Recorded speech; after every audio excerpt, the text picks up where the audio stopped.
Good evening, everybody. Hey, I'm Randall Hampton. Welcome to another episode of Game Masters, where a bunch of people from the TTRPG community get together and talk about this game and this community that we love so much, this pastime that means so much to us. So welcome. Glad to have you here with us. I've got a great panel with me tonight. Lots of fun. We're going to be talking about some of the new stuff that's been going on the last couple of weeks, some of the new news bits that have hopped up. But also, we're going to be talking about storytelling. That's really what the focus is about today, because I've got three amazing storytellers with me tonight, on both sides of the table. All three of these people have been on both sides of the table, running games and playing and telling stories, and I really want to kind of get into that and talk a little bit more about that as we go on. First and foremost, we're going to get to know the people at our table tonight. For those of you that don't know any of us here, this will give you a chance to kind of get a brief introduction, and then we're going to kind of dive into it. So I'm going to go right to my left. That's going to be Mr. Steven Garcia. Oh, hello. Hi, I'm Steven. You can find me on various social media channels at @the_bad DM. But yeah, I am primarily a D&D DM. I do that professionally via Start Playing. I also am the producer, editor, DM, marketer, and various other hats for a show called the Feyforge Academy, which started as a magic school and has evolved beyond the school. But we have a lot of fun. Omega actually has been on there, and we did some shenanigans and had a good time together. I was a problem. that doesn't surprise me at all. They're still trying to resolve. That's me. Fantastic. All right, right below Steven, we have Mr. Joshua Simons. Oh, hey, that's me. I'm Josh. You can find me on the internet everywhere at Joshua M. Simons. He, him pronouns. I work in the tabletop games industry. I've stopped thinking of myself as a content creator because I don't have time for that anymore. So I do community management and marketing. And I'm working on a game. That's I'm gonna be ready to talk about soon. But I'm still preparing for that announcement. Right. One day soon. We'll pry a little bit of information out of you tonight, I'm sure, but we'll get there. Probably. We'll get there. Yeah, very high likelihood. And right next to Joshua, of course, we have Mr. Omega Jones, also known as Critical Bard. What up, everybody? I'm also doing my due diligence and posting everywhere on my socials. I apologize. I appreciate it. Hi, everybody. My name is Omega Jones, also known as the Critical Bard across all social media channels except for Tumblr. We don't go back to that hellscape. I'm a professional actor and vocalist from the Midwest, turned tabletop professional person, designer, gamer, GM, Twitch partner, host, moderator. I call myself a jack of all trades, master of three of them. You have heard my voice on Critical Role. You have seen me on Heroes Feast and Faster Purple Worm Kill on the official Wizards of the Coast streaming channels. And I do way too much everywhere, too much. Omega, calm down. So that's really me. I've been on multiple podcasts and actual plays, and I'm here to have a good old time and make some trouble. Omega, none of us are complaining about seeing you everywhere. Not one bit. And for those of you that don't know me, I am Randall Hampton. I am the author and illustrator of the Little Game Masters series of children's books where Dr. Seuss meets Dungeons & Dragons. And I'm also the creator of Little Game Masters, which is a TTRPG built for kids age 5 and up. It is a brand new system that's built. It's built, made easy so that kids can jump in, start playing, and get used to this pastime that we adults get to play around in. You know, when the kids sit around the table and say, "Hey, mommy, daddy, what are you doing?" and we say, "Playing pretend," they can jump in and do it too. Let's have some fun. All right, so first part of the show, we do a little bit of getting to know you with our panel here. So first thing I'm going to do, we're going to go right around the horn here. So Steven, Josh, Omega, I'm going to ask you guys all the same question. I kind of want to hear where you guys come from in this area. So first and foremost, what was your first foray into RPGs? Where was the first thing? Your first foray? What was the first taste you had of sitting at the table and playing a game with other people? So, Steven, we'll start with you. Okay. That's a good question. So, um, I actually started in gaming in tabletop war games, Warhammer Okay. specifically, um, and specifically not playing. So I have ADHD, anxiety, and a few other brain funsies. Um, and so I would regularly, 1 or 2 times a week, I would go down to my local, either my local Games Workshop, or I have another LGS that wasn't specifically Games Workshop, and I'd just bring my minis and I'd sit in a corner and I'd paint and I'd watch people play and I'd think, Yeah. wow, that looks really cool. I could never do that. There's so many rules. There's the I mean, and if you've ever picked up a Warhammer rule book, especially if it's not from the start, if it's one of like the hardback ones, they're like easily 400 pages. They're Yeah. they're thick boys. Um, and uh, and so I'd sit and watch people, and I always was entranced, watching, especially when I was at my LGS, watching people play. I didn't know if it was Dungeons. I didn't know what it was. I just saw people role play, and didn't really know. Um, and then I started listening to a show. They used to be called Drunks and Dragons. Now they're Greetings Adventurers. I remember Drunks and Dragons. Yeah, they're still kicking. They're still I going. remember that show. And I was like, oh, this D&D thing is just like a bunch of friends, like kind of screwing around and having fun. I could do that. And so I called. I told my wife, and then I called 2 of my nerdiest friends, and I was like, I'm going to the store. I'm picking up a starter set, and we're gonna play D&D tonight. And that's what we did. And it was like, looking back now as a professional DM, I'm like, wow, am I allowed to cuss on this show? I'll try not to. That's fine. We're in prime time. You're good. Okay. It's like, what a clusterfuck. Like that was, but we had so much fun. I just remember, like, I don't even remember what the story was about. I mean, it was Lost Mines of Phandelver. So, but I didn't know you were supposed to prep as a DM. So I was just like, reading through the DM notes as we're going. We're just making stuff up. But what I remember is laughing, and from that moment, I was hooked. Very nice. All right, Josh, what about you, man? Yeah, similar origins actually. I in college took a history of Middle Earth class that included a wargaming section where we replayed all of the major battles from the Silmarillion. I went to the wrong college.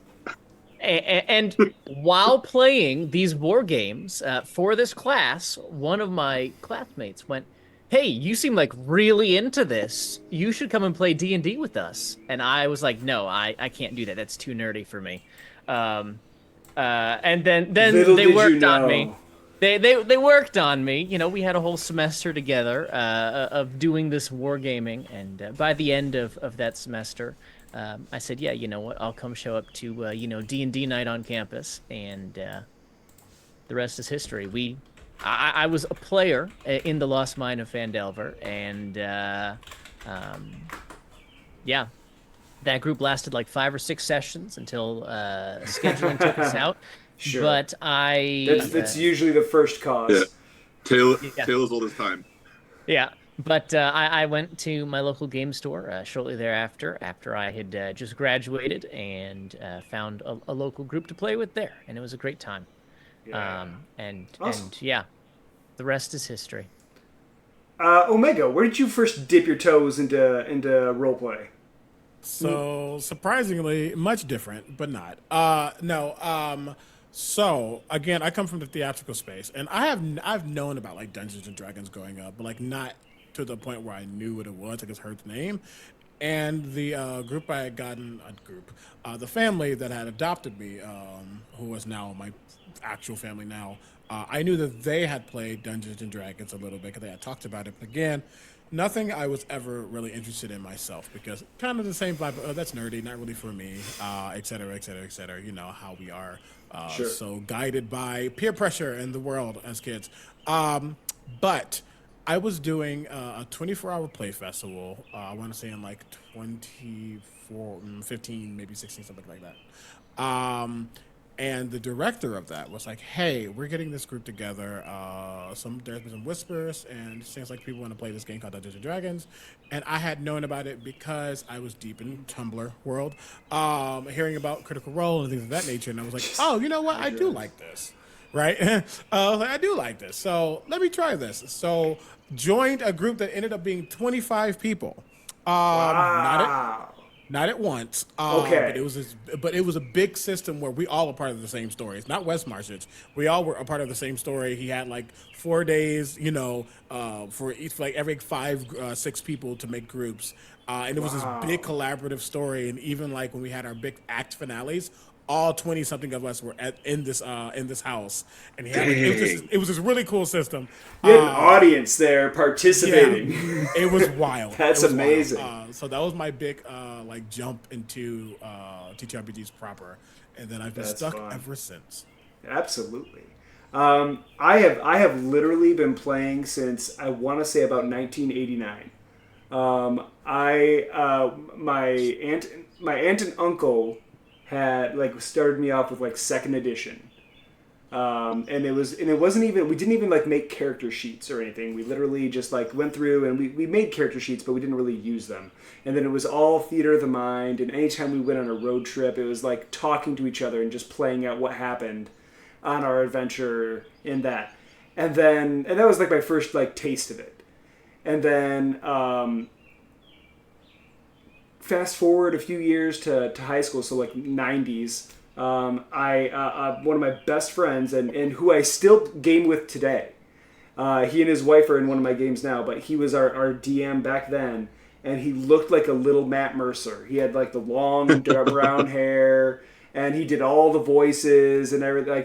He was another theater buddy because Omega, same as you, I have the theater background and the music background and stuff, so that just fed into it. It made it so easy. Jumping in and playing role-playing games after doing,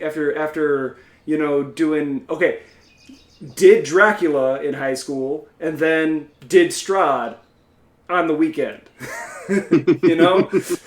That was what happened. We did or it wasn't Strahd then, it was Ravenloft. It was the old Ravenloft campaign from second edition or 3.5 or whatever it was. But yeah, so it's been forever. I'm 30 years into this. And I still can't get enough. I still love it. It's that taste.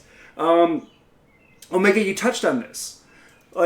Performance history. Have we all been performers at one point or another? Anybody, just jump at it. I don't care. Yeah, I've already said I have. So I'm I'm looking at them too. Have you? Have you? Huh? Yeah. And what kind of performance are we talking about? Go ahead, Josh. I did community theater throughout elementary school and middle school. Was in the theater program in high school. Was also in the dance program in high school, and then not so much since then outside of actual play, but Sure. A little bit of a background, enough to pique the interest. Oh, sorry. Go ahead. I can cut you off. No, go. I was just gonna say I did not have much of a performance background except that I was in bands in high school. Okay. Not like rock bands, garage bands. There's performance there too. There is. It's a little different, but that's kind of I never really did any like acting or theater in that sense. Okay. Yeah, Omega. And I'm if it wasn't clear, I am a card holding equity actor. This is what I do. I only stopped. I've only gotten into this space proper, aside from what was going to happen, but because of the pandemic.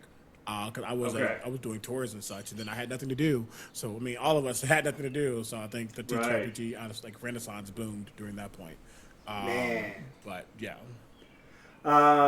Same kind of thing for me. I did high school choir and theater all through all 4 years.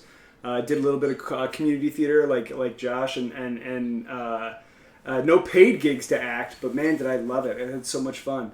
I'm going to ask real quick, what was your favorite role that you ever had? Ooh.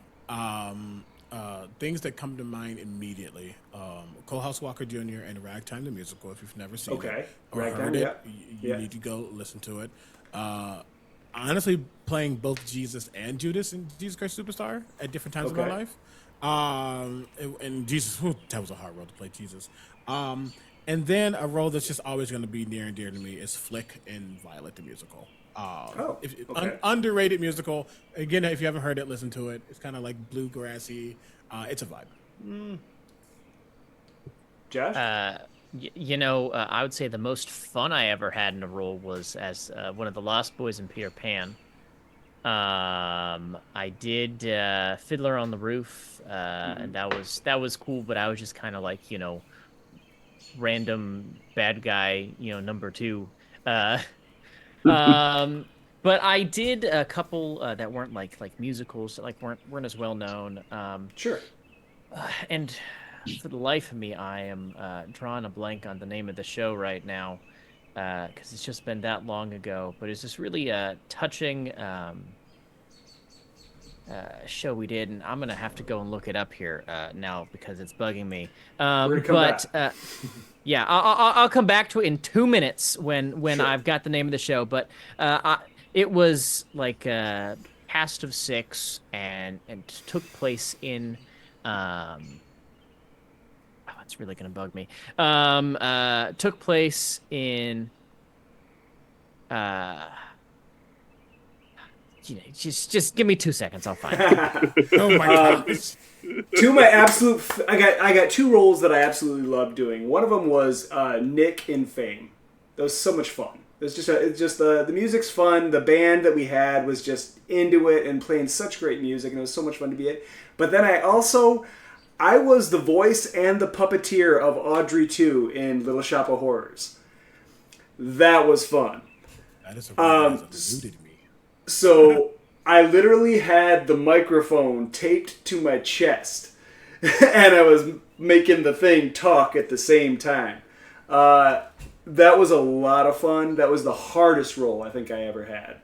But I loved that role. That was so much fun. Yeah, so... White Cougar, yeah, Little Shop. That was such a fun show. I did it. If I did it again, I would want to be Seymour so bad. When I did the show, Seymour. There's typically a trio of ladies who play the Yes! Yeah. just like in the movie and all that. And if anybody remembers the movie with Rick Moranis and Ellen Green, there's a song, Dadu, where he's explaining how he got the plant. And in that song, for a moment, he gets serenaded by these 4 doo-wop guys. In my high school, because we didn't have enough ladies in the year that we were doing it, we turned the 3 ladies into those 4 guys.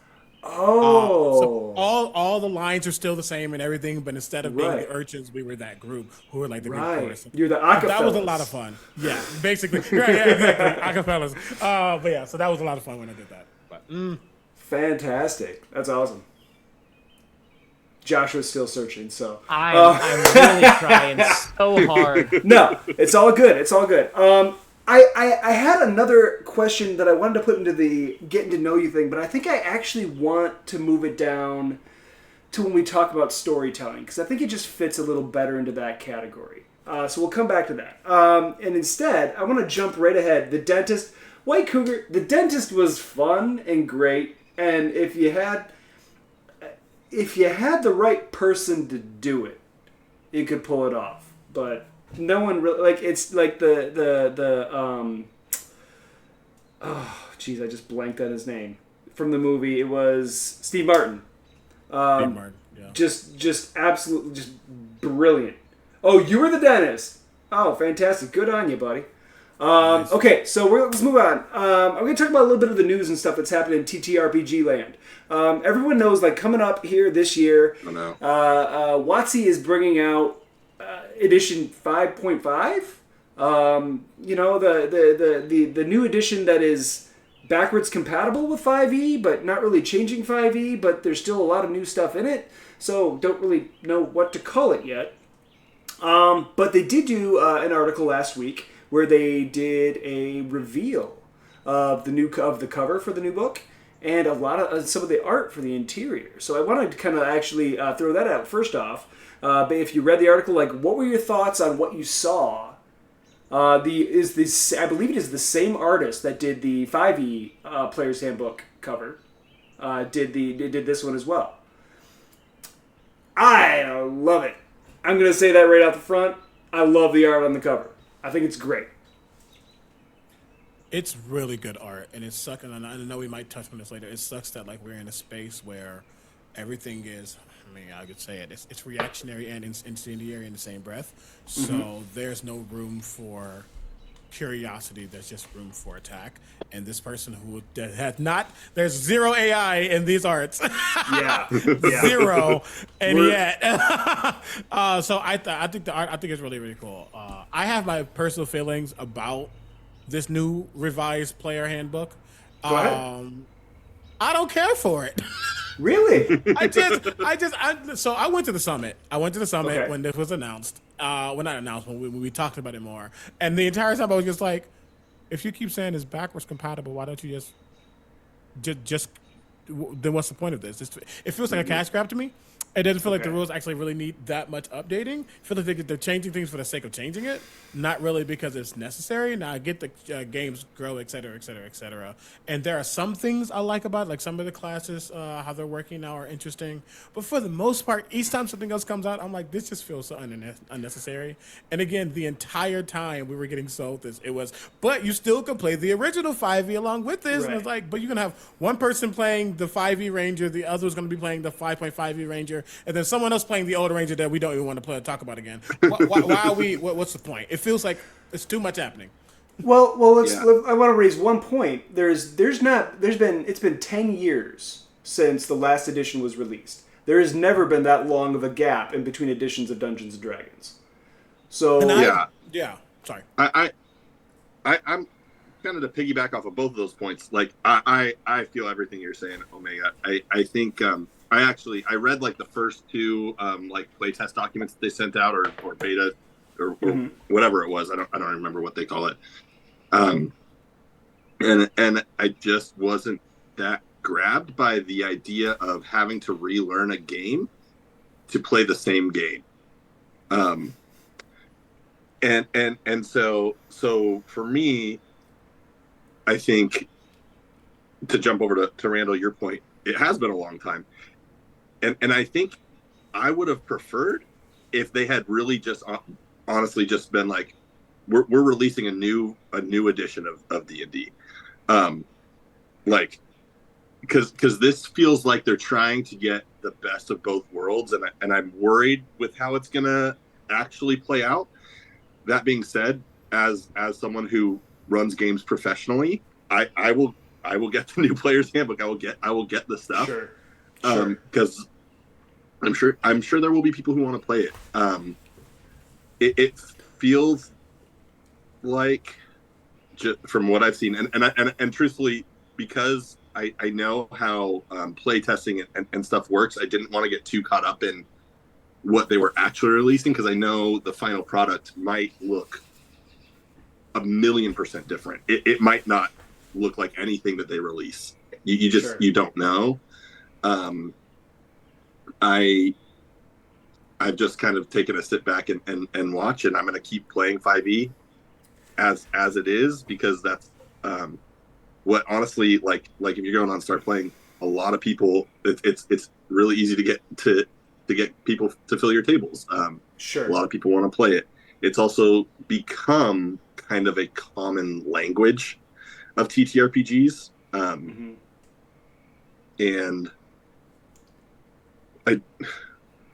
we can go into this or not, which I feel like is not necessarily a good thing, but it is a thing. Sure. If that makes sense, because there's hundreds of incredible games out there. Right. But D&D has the corporate backing behind it to make it significantly bigger than any of those, and it's got the longevity of brand recognition. But as far as the whatever this 5.5 ends up being, I really hope it's great. I really do. I just have my skeptic glasses on right now. that cynical nature that we all kind of have of thinking, oh, this is a big corporation that's just trying to make money. Like, is it Hasbro that really pushed WotC to put this out? Or is it, or is it the people, or is it the creatives at WotC that are like, you know what, we can do this better, we can make the game better. In all fairness, they created a game that brought in more people than ever before. The pandemic did help that. It absolutely did. I mean, having everybody stuck in their homes, communicating via webcams constantly, it built the community that we have today. It really did. But at the same time, I mean, if the previous one was so great, and if it was so welcoming, if it was so easy and so translatable, what are we gaining from this new edition? That's exactly where I'm sitting. It's like, what is actually big? And just backing up what Steven said as well, my biggest issue was, again, as we're being pitched, I was like, then why is this just not a new game? It feels like it feels like an add-on to 5e, not an actual new It's DLC. Standard. It's DLC. So I was like, it's DLC that doesn't necessarily truly fit with 5e as it is now. So it just feels like, who is this for? That was my question. So who is this for? Josh, where do you sit? You know, I'm kind of looking at it from a couple of different angles. I understand where they're coming from in terms of maybe wanting to, we talk about like in video games, talk about like balancing where like, oh, if we increase the damage of this, right, like it'll feel better in combat. If we change, the amount of energy or mana or, whatever it uses to cast this spell, it'll, feel better. So I feel like this is really an attempt to kind of like take the system from 5e and tweak it and refine it in a way that maybe is a little more balanced from a game design perspective, which I appreciate as someone who's dipped my toes into game design. I think there's value in revisiting something and go, hey, how would I do this differently, given the benefit of hindsight. Sure. I think we are in an interesting point with the industry at large, and also with D&D specifically.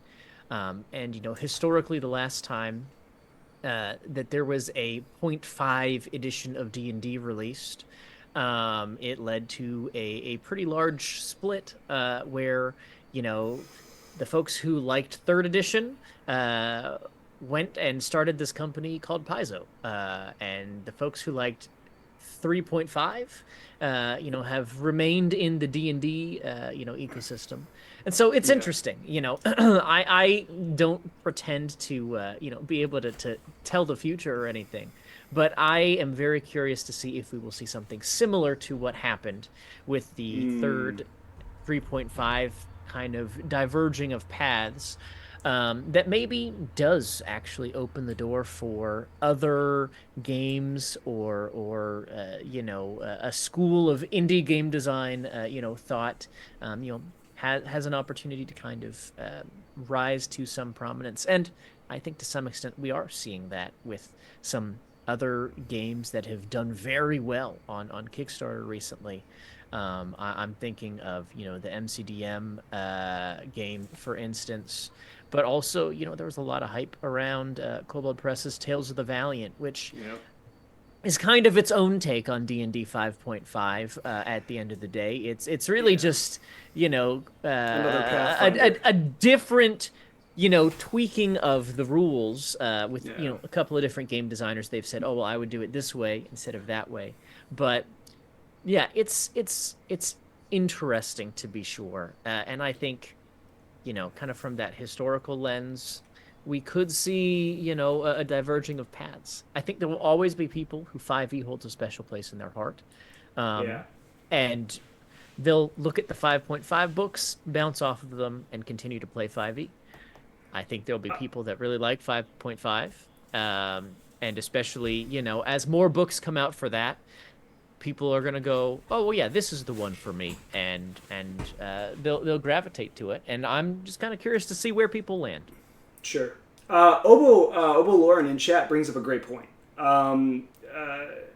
she says that there's a lot of the social changes that are being put into the new system, and there's a lot of cleanup that's going on. Things like when they're talking about races and stuff like that. So removing problematic content from the previous 50 years that D&D has been around. There have been things that back when it was first created, obviously people didn't think about it in that way. Now we have a broader mindset. We have way more interaction with people that are different from us. You know what I mean? So being able to communicate in a way that is healthy and safe for everyone is important. Obviously.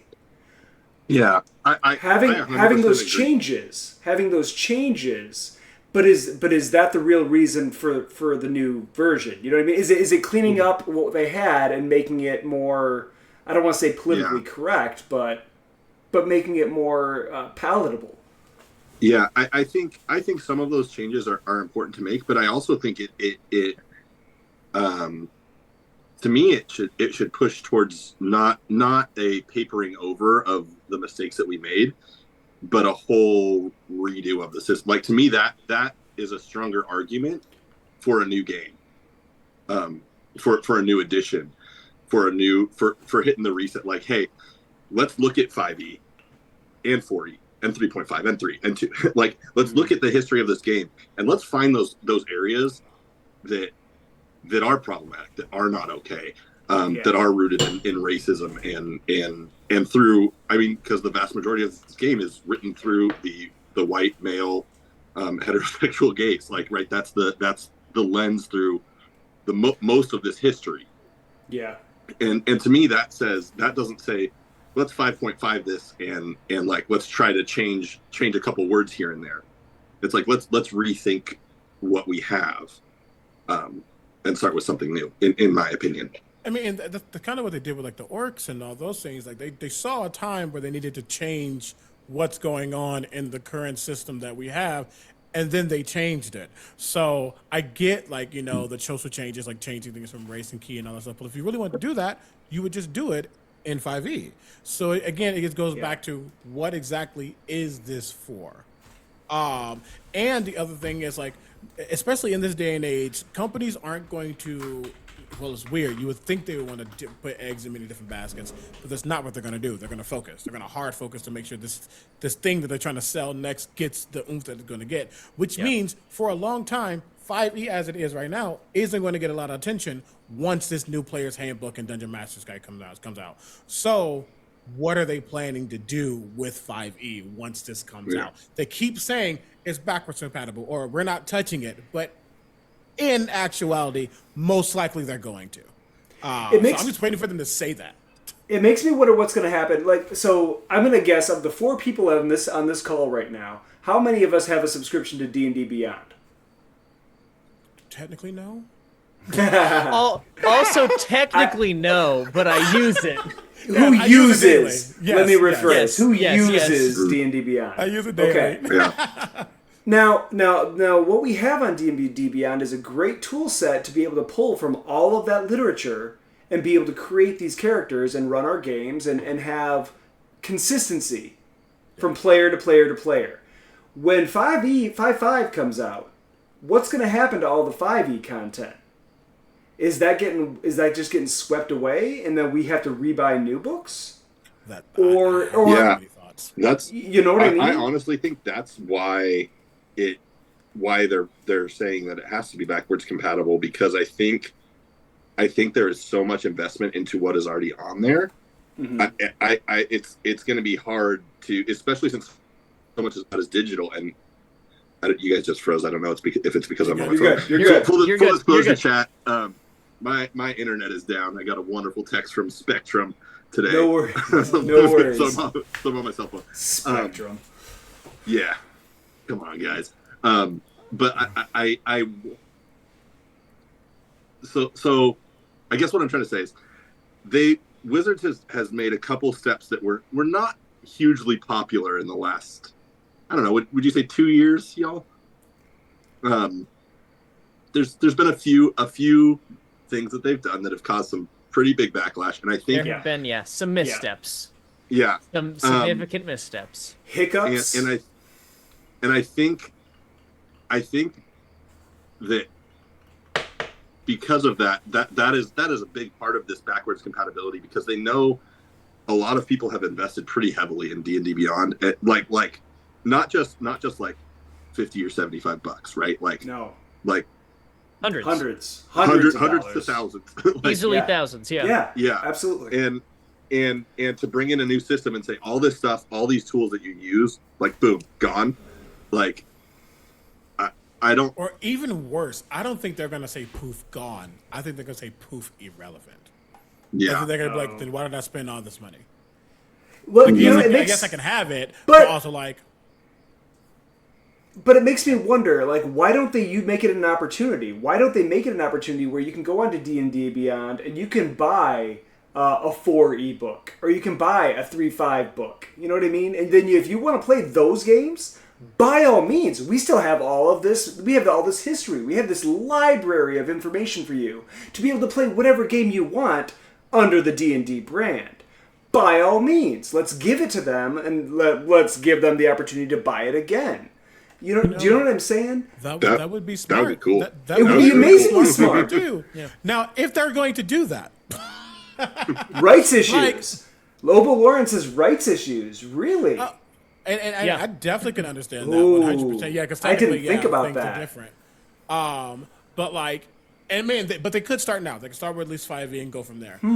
I would love for that to be the case, but it goes back to this. I really feel like they're going to put all their eggs in this specific basket, and it's just going to leave the current 5e in the dust. And it's going to make a lot of people angry because they've invested so much time and effort, especially because, not saying that the other editions don't matter, and not saying that they don't have worth, especially because without them we wouldn't have what we have now, but this current edition is what the TTRPG Renaissance is based out of. So if you get rid of that, the majority of your current base is going to get very angry.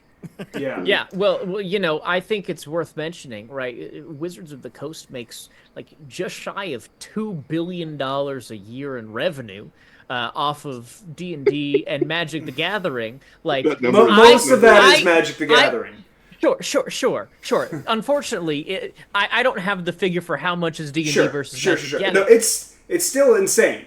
But I would hazard to guess that it's at least several hundred million that they're making off of D&D annually. And I sure wouldn't want to take something that was giving me multiple millions of dollars and say, you know what, let's just kill it. So they're going to try to keep it, string it along for as long as possible. And it makes good business sense. Here's my... You know... I want to talk a little bit about like the technical aspect. So 5.5 comes out, and Stephen, you've said here in our discussion that you've actually played some of the playtests. So the differences between some of the classes. I just read a maybe even read through. If people, and I'm sure between the four of us, between whatever podcasts we listen to and things, we've heard some of the changes that they're proposing and that they're going to be coming with the new edition. What's going to happen? Like D&D Beyond is one of the things that made the game as popular as it is. That's my statement. That's what I strongly believe. Yeah. It's so accessible. It makes everything so easy to play. It's an amazing tool. You bring in a brand new set of rules for these classes. What's going to happen? Is there going to be a toggle that you can flip between 5 and 5.5? That's what I think's going to happen. I do think that's what's going to happen. I think I do think one of the things is they have invested pretty heavily, to my understanding. Again, I have no inside sources or anything like that. Just to throw that out there. It seems like they've really invested heavily in the digital side of this in D&D Beyond, and so and you see it with like the Critical Role stuff, the Rick and Morty set, like all that stuff. They have all these toggles already. Yes. It would not surprise me if that is one of the options, because at the end of the day, right, like if it is backwards compatible, you're going to have some groups who are some people love change, right? Some people get super hyped on just finding out what's new and finding out how it works and figuring out all the little pieces. I'm not like that. I abhor change. If I could if I could stay in one day forever. Wow, you don't want change. Let's see how it is. No, it terrifies me. On a personal level. So like new games, like I'm always like, oh my gosh, this is intimidating. Am I going to be able to learn it? Am I going to be able to understand it the same way that I already do? Because I feel comfortable. So out of my comfort zone takes some emotional labor, and some people get energy from that, right? Right. But I think they're going to have something like that, because there are going to be groups on both sides of that. Yeah, I think there's no way in this current society's hell that they aren't making a digital character sheet for this next revived thing on D&D Beyond. There's no way hell they're not. There's no way they're not going to put any of that on that website. That is just their bread and butter right now. So I think 100% they're going to have a toggle, whether you're personally playing 5.5 or whatever you want to call it, 5.5 or 5e as it is right now. Because again, while you say backwards compatible, the wording and all that stuff isn't. So they're going to have a new character sheet and a new system. Baked into, I don't know the coding and all that stuff. But they're gonna have to have that for it to work, and there's no way in heck they're just not working on that like right now. Sure. Yeah.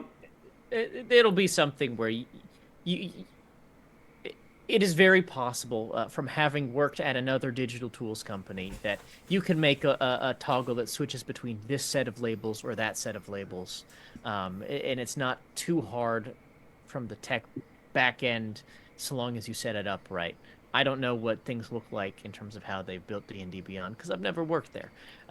But in theory, it's not that hard to change the labels. Well, yeah, and I imagine, especially since bringing in this 5.5 stuff, that's all new stuff that they're bringing in. They already have all the framework for the 5e stuff. Sure. So it's just a few switches to flip here and there.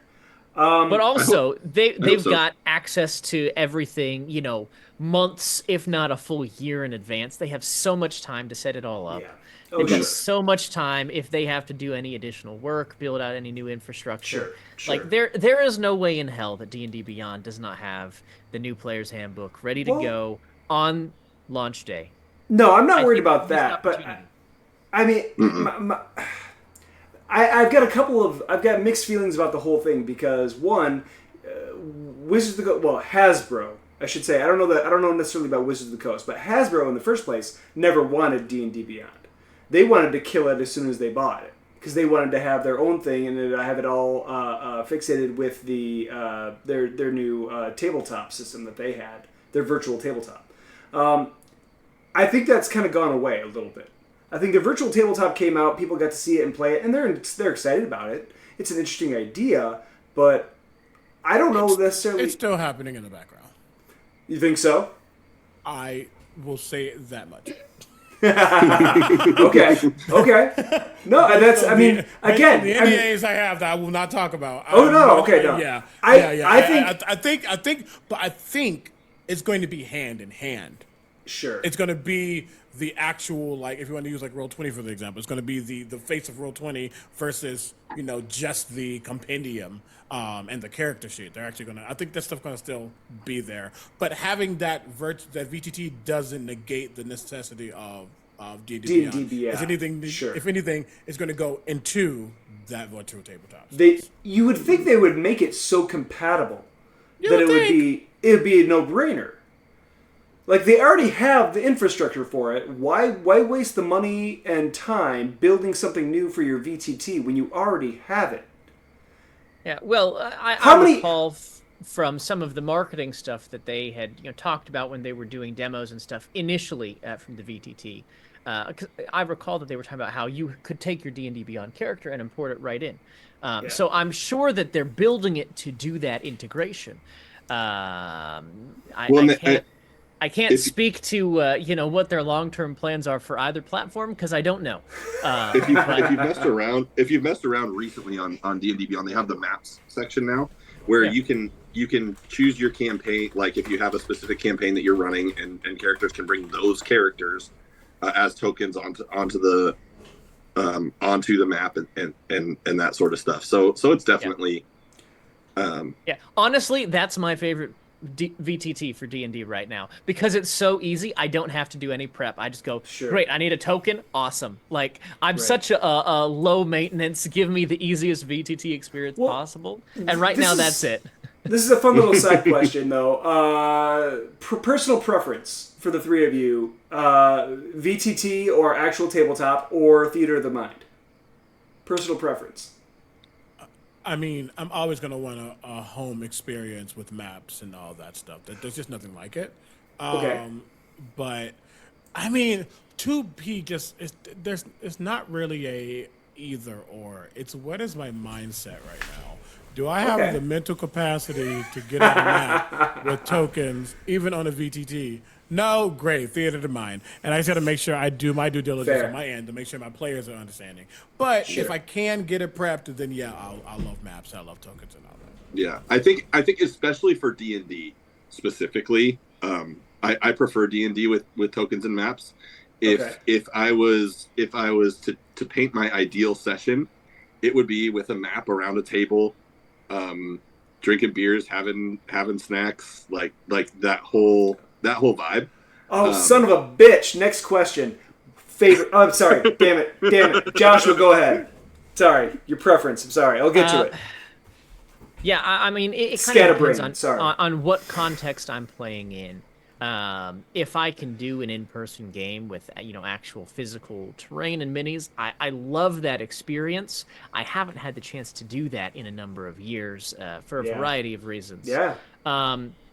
If I'm running the game, I'm going to tend to prefer what takes the least amount of prep time because I don't have time to build out elaborate maps on a VTT. I know That's the fair. people who do that, and it's an awesome, incredible experience when someone has made something that like really just like shines. I am not that guy. I don't have the time or the expertise or the desire to do that. Dude. So I'm going to run things that are either easy to use out of the box, or it's going to be theater of the mind because that's what I have the time and the interest in doing. I love like sitting down and watching Critical Role and seeing the maps that Mercer puts together at his table and the beautifully painted figure minis that they have and the monsters that they have created for him. It's an emotional thing for me because I want it so bad. I don't have the money, the time, or the patience to paint minis. It's not gonna happen. Yeah. So. Yeah. But I do like it. Like there's something about like I played Theater of the Mind for so long, or I just had a whiteboard and like a little magnet that I moved around, and that was who you are on the battle map. You know what I mean? That's what I had for so long that's just second nature to me. I'm playing in a game right now that's not. It's oh god, what is it called? It's Iron Sworn. The Iron Sworn system. You know what I'm talking about? That name rings a bell, but I don't. It is. I'm loosely familiar. It's a beautiful game because it's all about storytelling. There's no game master. There's no massive idea of for combat as far as like interact. Is it Oathsworn? I think it's Ironsworn. It might be Oathsworn. Lucigen might be There right. could be iterations of it. But too, it's so amazing because it's all about storytelling and it's all about interacting with the people around you. And as the story progresses, there's no one person telling the story. It's however many people are at the table doing it. But it's all theater of the mind, and that's why I was like why that got poked in my head. It's all theater of the mind. So you all like you're forced to like cohesively come together and create the surroundings that you're in and the situation that you're in and how that affects each person at the table in that moment. And the trust that you have to have with the people at that table to make sure that everyone's having a good time and that everyone is following along with what's happening. It's amazing, and I love it.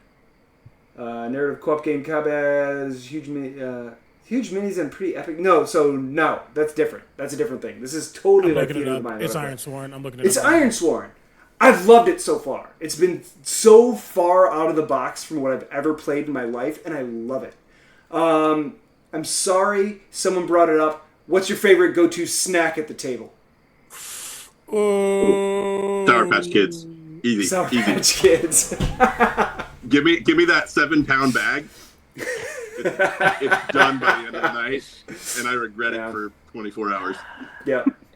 You know, if it's a snack, I'm like, give me something like cheesy, like Cheetos, Cheez-Its, Doritos. Like I'm like a savory snack guy.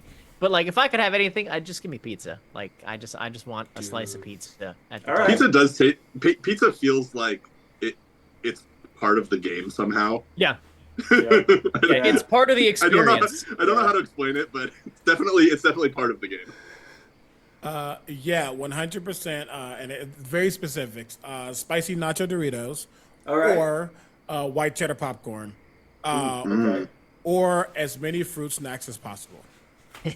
Yeah. All right. Yeah. Omega loves fruit snacks. So, Give me all the fruit snacks. dude, so back in in high school days, when I'd go over to my buddy's house and we'd play D&D literally all night long. We'd have a sleepover and just D&D all night long. We would have a 12-pack of Surge. Do you guys remember Surge? It We would have- returned recently. It did return recently, and it's a problem. It's not a good thing.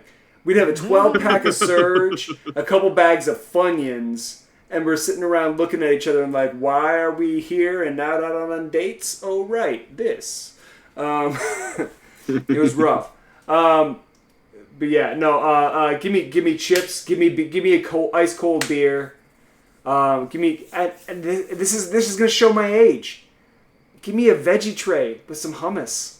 I'm sorry. Like, I don't think that's your age. no. It's just, Like, There's good nothing food wrong hummus with eating is- healthy. That's like No. I'm at the point where I'm like, I need to start eating healthier. I can't eat all the bad stuff anymore. I can't do it. And I mean, there's something special about a good hummus. It's Oh, true. I love Like hummus, a man. really good, like there's so much mediocre hummus in this world. If you had a really like truly good hummus, like that is life changing. truthfully, though, it depends on what table I'm at. Okay. Because if it's people I trust, if it's like a home game with people I know and I adore, blah, blah, I'm more willing to have things like open hummus and stuff like that. Where Sure. I know, I don't know all Okay. the germs, but at least I know them. But if Sure. it's like a table, like at a convention maybe, that I'm Yeah. getting together, even if it's a hummus You have your place own with- personal bag. Yeah, well, it's not. Yeah. I'm fine with doing like a bowl of chips or a bowl of whatever. But some things like something that are more specific. I'm like Dipping I'm in, good yeah. at that. I'm good at that. I don't know you. So Sorry, that was my little tangent there. Didn't mean to jump her off. So new stuff coming out. One thing that I saw that I actually find really interesting and might change a lot about the game. They've illustrated spells for 5.5, actually showing what they look like, how they act when they're now. And again, your table, your rules. You can decide whatever you want in your game. But in the book, which they're touting as like an artistic masterpiece, like the amount of art that they're pouring into this and the different types of art that they're pouring into this, they're bringing in actual illustrations of magical spells, showing us how they actually act in play. How do we feel about that? Go ahead. You were about to say something, Omega. I have two different thoughts, completely conflicting thoughts. I love that spell work is being illustrated. Just so for those who don't know how something works or looks, or don't have an idea how something works or looks, this is a basic idea. This is it. This is something that you can go off of. But tabletop role play, even if you're just Dungeons and Dragons, is so collaborative and it's so personal to you and how you do something. I don't believe that spell work is a monolith. You're not going to tell me that the wizard who trains in aberration spells versus the fighter who has gained the ability to cast a shield spell are going to do them the exact same. They're just not going to look the same. Even a firebolt. I know fire's fire, but there's different variants of fire. You're not going to tell me that, the Forge Master versus the Wild Soul Sorcerer are going to do a firebolt the exact same, Omega. So, as long as Why they don't we aren't- play more together? You're putting so I much don't know. visual juice in my head. I love it. I don't know. But I mean, and individuality in spell work is so important for me when I play characters. Like it's so funny. I was just putting in a character that I'm playing somewhere else. I can't really talk about too much yet. But I was like looking at Wrath of Nature, and I was like, but my character's more desert sand based. So like some of these roots are going to be more like creeping sand, like moments. It's just, so that's how I think when I look at these characters. So I don't want them to say this is how something looks. I want them to say this is a way it can look. Sure. Okay. Yeah. I understand why they're doing it. One, because like Omega said, it does help with people who maybe struggle to visualize things. But two, my understanding, based on, the things that I've heard and seen about the VTT is that the intention is to animate things like spells. And so they need to have a source of truth to know what that looks like. So that way they can go to their artist and or their developer and say, hey, make it look like this. Sure. And so they need to have it. And so they might as well include it in the book at that point because, like, it's cool to have. Right. So, I don't know. Like, I understand from a practical standpoint. Makes sense. I get it. I may not use it personally because, I like to have determine how things look. Yeah, based on the flavor of the character. And, right? Like, Omega and I play in a modern Magic game. That's going to look different than a traditional fantasy game.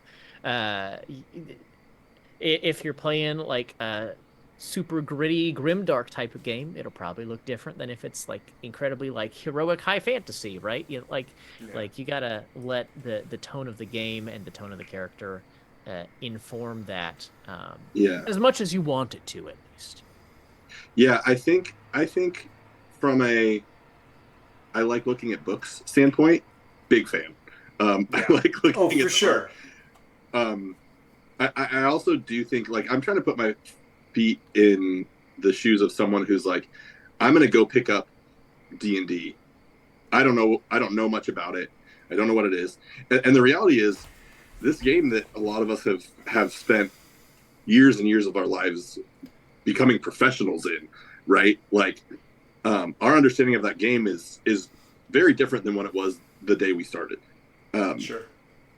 And I know that there are definitely going to be people who see this massive list of spells and see that as overwhelming to even engage. And I think art is a really good way to help people just kind of start looking through and go like, oh, I don't know, Chaos Bolt actually looks kind of cool. Now I'm going to read up on that. And so I think when you think of books and TTRPGs, like we've all been doing this for a while, right? And so we already know that the flavor aspect, that portion of TTRPGs is just that. It's flavor. If you want your fireball to look like a Molotov cocktail, like, because you're playing an artificer, like, awesome, do it. Yeah. You know what I mean? That's already that. I think that's, at least in my experience in the circles that I've played in, it's almost like a given that you as a veteran player, like especially I'm 98% of the time a GM, right? Sure. One of my favorite things to ask is like, what does that look like to you? What do you think that looks like? And helping expand that, like, it doesn't have to be this cookie cutter, like, it doesn't even have to be the same every time you cast it in the same game with the same character, right? Sure. You can flavor that how you feel, and helping grow that side of the creativity. I think it's a good starting point. Yeah. No, I agree. The accessibility that it grants, especially with new players, bringing people into the fold and giving them a visual idea of what to do and how to build off of that as they build their characters and as they play in their games. Absolutely. As a GM, as a DM, when I sit down and I talk and I explain what's happening at the table and I explain what a magic spell looks, I love having the freedom to be able to, put my own sauce on it and make it whatever flavor I want it to be. And like Omega was saying, having it fit that character, it makes complete sense. One thing that I don't want to see happen is, like, I love the art that's going into this book. From what I've seen so far in the article and what WotC has released, The art's amazing, and it's making it a little more accessible, and it's grabbing people's attention. I still want this to be more than a coffee table book, though. You know what I mean? Like the art's great. Is the substance still there? Is it still bringing enough to the table to make it worthwhile? To make it, do we need it? That kind of thing. It's funny you said that, because I was just my other big gripe with this new book as a whole, at least from what I'm seeing from what they've been releasing, like the playtesting and like the feedback and all that stuff. It's so wordy. It is so wordy. I'm like, you can tone this down a little bit. Like, I was literally just looking at it because one thing we were talking about how flavoring versus this is what it is. Like, a big gripe I have, sidebar, but a big gripe I have is that in the original 5e, they say that druids won't wear metal or use things that are metal, and I just think that's asinine because there are natural metals in the earth. A druid using metal isn't blasphemy to nature. And I just noticed that in at least the most recent playtest or feedback that they had, they got rid of that. They got rid of that clause. So I'm like, okay, that's cool. But then I was looking, I was like, all right, this is so many words just to get to level 1 features. Like, what's going on? So I do think that they are making sure that the substance is still there, as well as the aesthetically pleasing aspects of it. I mean, and I'm an artist. I'm like it's what I want. It's what I want. I want to see all that beautiful art. I want to celebrate these amazing artists that have like poured their heart and soul onto the page for this game. But at the same time, I want to play the game. And I don't think that's going to be the problem. It's no. Very oh clear, gosh, no. Just no, with all of what they've been putting, it's like they're putting a lot of work into it. It just goes into why are you doing it? But they're doing the work for sure. So. I want to stick with Magic for just a second. When you guys play as a GM, I'll ask this: as a game master, as a dungeon master, do you require in your game? Do you require spell components? Only if it has a monetary cost. Only if what? I'm sorry. Only if it has a monetary cost. Okay. Because, only if it costs money. Yeah, because they have because they have specific, like druidic focuses or arcane focuses, things of that nature, and that in the wording specifically says you don't need components if they don't have a monetary cost if you have that. Okay. So no, and it's just too much. But again, unless it's something specific, like you have to have a dragon statue of X, Y, and Z, I would be like, I could get that. Worth 500 gold. Yeah. That's a little much. But past that, that's just one more thing I don't need to worry about. It's just like, and it really only comes up with those major spells or revivification spells. Sure. Mm-hmm. Okay. Yeah. So, no. Is that around the Is that around the horn? Is that everyone's kind of feel on it? Yep. I always, God, I don't mean, know that. If you got a character who is like, I am doing tactile magic, I'm taking this and I'm wiping it in that, then I'm doing whatever, then I might be like, okay, yeah, talk to me how you get there. But I think a lot of the folks that I play with don't tend to play that style of caster. I know one or two people, but that would be the only scenario where I would be nitpicky about spell components. And even then,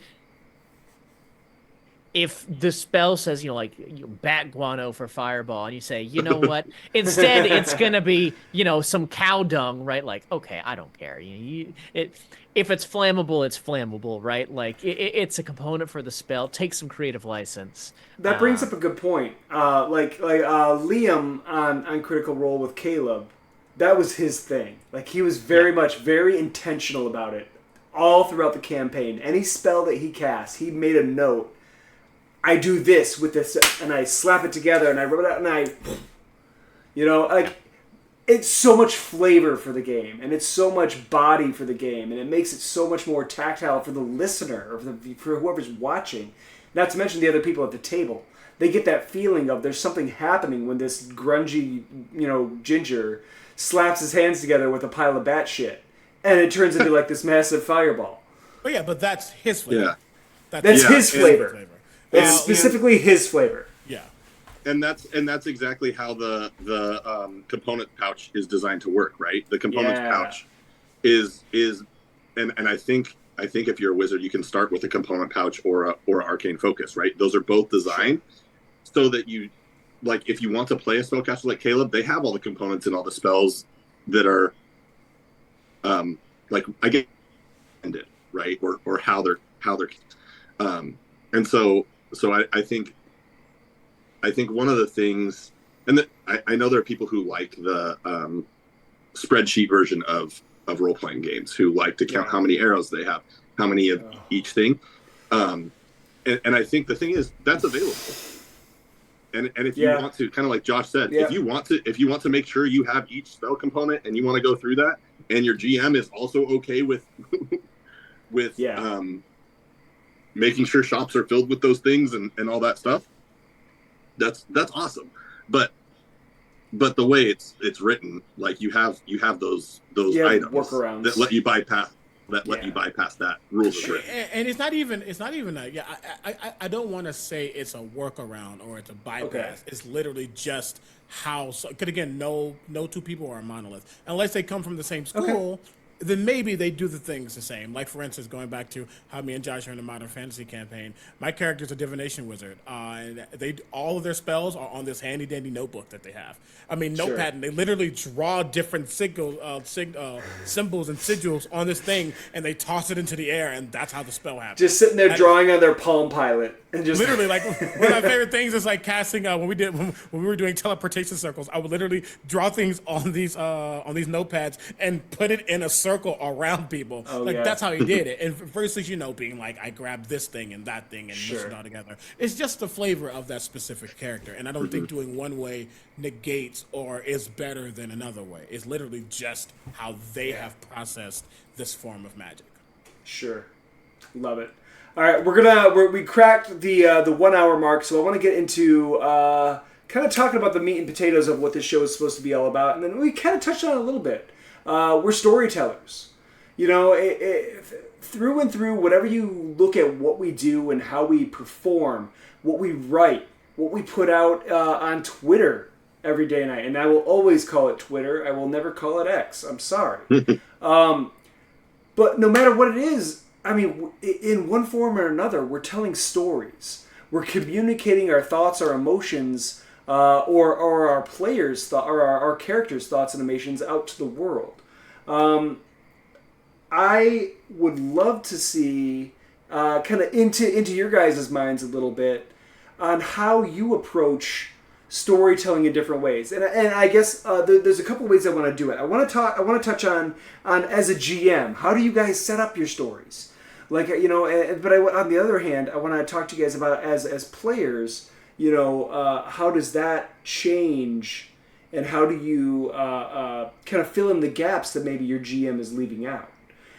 So first off, let's go back up to our little getting to know you question that I didn't use, and I think this will actually tell a lot. Say we're gonna for example for this little question, we're all players. Your GM starts off a campaign, brand new campaign. You're in a tavern, and he sets the scene. You're in a tavern, but he does nothing to introduce you to the other players around the table. What do you do with that? How do you start the story for your player? How do you kick off this game if he says literally you're in a place, but that's all you're getting? You see people around you. That he'll Omega, what do you want to do? Describe yourself. What do you do? I mean, if he has not, or they, I should say, if they have not teed up something that is relevant to my character, then yeah, I 100%, like, if you're telling me I'm in X, Y, and Z, like, for instance, if I guess pull a character out, if I use Zeke, for example, if you're telling me that Zeke's in a tavern, but you have not told me what he's doing, he's most likely in a corner reading. He's reading a book, going over some what's what I'm looking for? Some equations, some arcane equations to make sure that he's good. Also reading the Dummy's Guide to Becoming a God. But that's my favorite literature. It is. But yeah, and I guess I say that to say I'm never, as a player, I never want to like take the GM spot, but the GM has not teed up. It is important for me as a player to also be thinking about what my character is doing versus just what the GM is going to tell me what my character is doing. So You know, I guess if things like that happened over and over and over, where my GM's not giving me any type of thing to play off of, then we have to have a conversation off game. Be like, hey, sure, what's going on? You know, there is an expectation of the GM to give you some kind of story beats and stuff like that. This is more of just of an exercise of like, how do you get a story started? If he's putting it in your corner, saying, okay, I want you to go up and flirt with a girl, or you know, whatever it is, you know, how do you start? How do you kick this off? You know, that's kind of the Since for me, I guess I'll say with me when it comes to GMing, senses are important. So the first thing I'm going to notate is what am I hearing? What am I seeing? What am I smelling? How does the room feel, both physically and metaphysically? I think every space has an aura. Not saying that I need to talk about that aura all the time, but every space has a feeling. It's the difference between walking into a grocery store versus walking into a church that just had a funeral. You can tell, you can feel that there is a difference. Sure. So yeah, for me, I look at those aspects first, and then determine what's going to be the most important aspect for me to pull from or walk into with the character that I'm trying to bring forth. And then from there, it's all about the circumstances, what's in the room, what's happening, what are the what ifs of the story that's being told in this space. When I GM, I ask my players, do you want to be the main characters or do you want to just exist in the space? And what I mean by that is, do you want the world to revolve around you or do you want to just be in the world that is revolving? And if it's the latter, I think about the what ifs of every other character in that space, because you're not the only ones there. The bartender has a story. The server has a story. The person who created this building has a story. The person who's about to come up to me and be like, hey, I have a quest, has a story. You know? So I think about all of those aspects, all of those what ifs and those contingencies, and then I just go from there. Sure. It's a great point as far as storytelling goes, whether you're a player or a GM. The idea of senses, what you smell, what you hear, what you see, all those things build on the narrative that you're telling, and it absolutely fills up that moment at the table and how everyone's going to interact with that. Steven? Yeah. So generally, if we're going back to the GM, basically sets a small scene and just says, "What are you doing?" with no hook necessarily. My first thought is typically I'm going to interact with the people around me. So I'll describe my character, and maybe it depends on the personality of the character, right? But try. I was just going to ask, yeah. Try to start so whether if they're kind of a jokester, right? Like maybe play a small prank on one of the potential party members or whatever it may be. It's hard for me to put myself in that space, honestly, because I'm, like I said, I spend the vast majority of my time on the other side of the screen. Sure. Trying to be pretty active in giving things for the players to interact with. But yeah, my first instinct is to start role playing with my actual friends around the table. Yeah. Sure. Josh? Yeah, I kind of have like two like go-tos there. And the first is like it comes from, just playing, like a ensemble cast member in a show. You have a thing or two that like that's your go-to like action that you're gonna do, right? Like if it's a scene in the library, you're looking for books, and so like there's that action or behavior that your just character does naturally.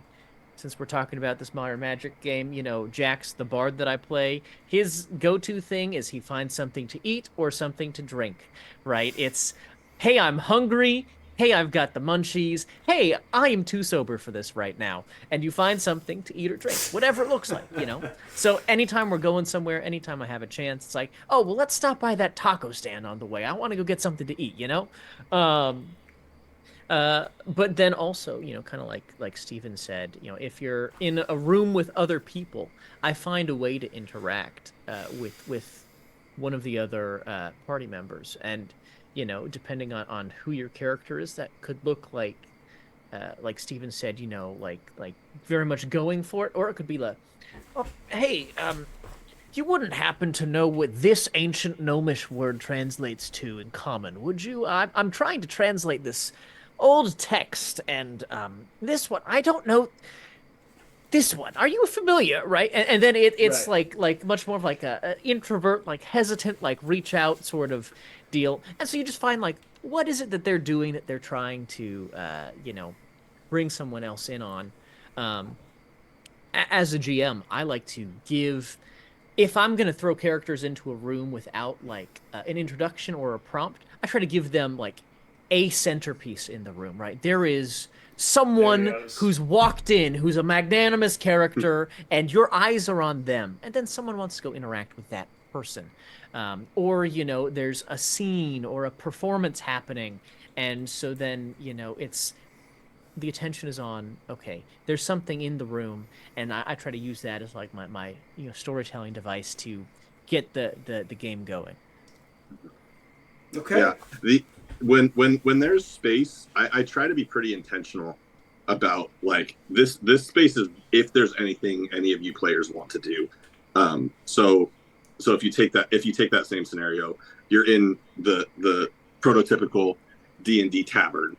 Yeah. I say like you've all just finished your long rest. You come down for breakfast. You have a moment.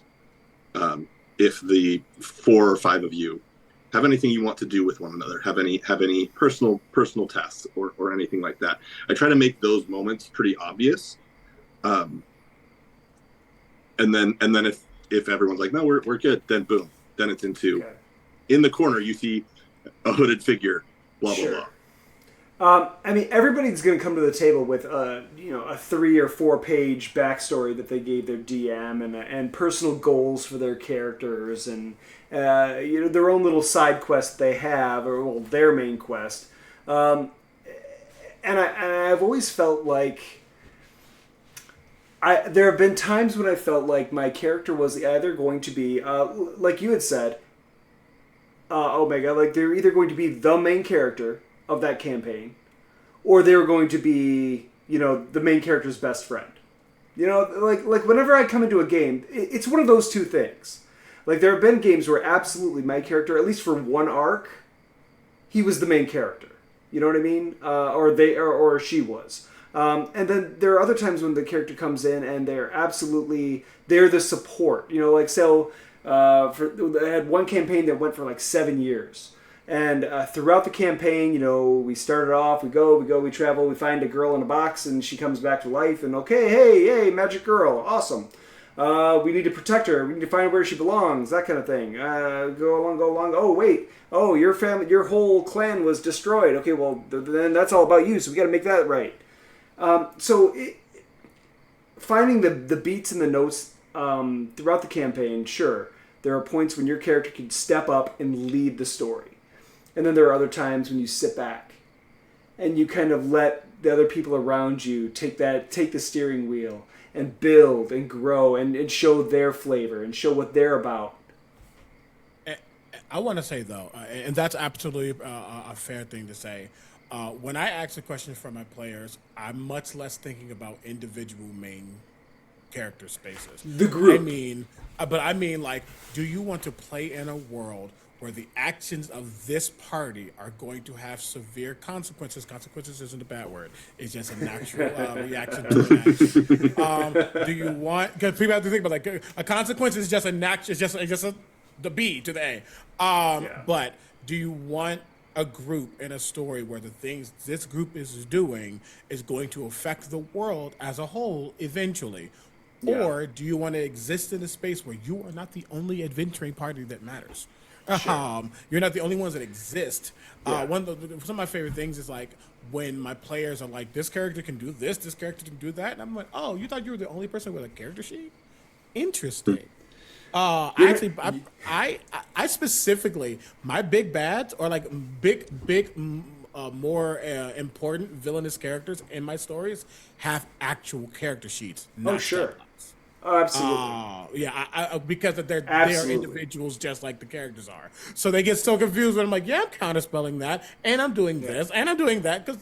But I do that just to make sure people understand that, like, what story do you want to sit in? Because some people do want to be the hero. Some people want to feel that goodness that comes out of the specific things they are doing. But some people just want to be in the space, and maybe at some point in the story they will have a forefront or take precedence. But their story might be just around this tavern that's in a city that's in a continent, not necessarily the things they're doing is going to affect the world as a whole. Sure. You know? So that's what I mean by main character versus. I think we all understood that. Let me ask a question of all of you. As a GM. Where do you start?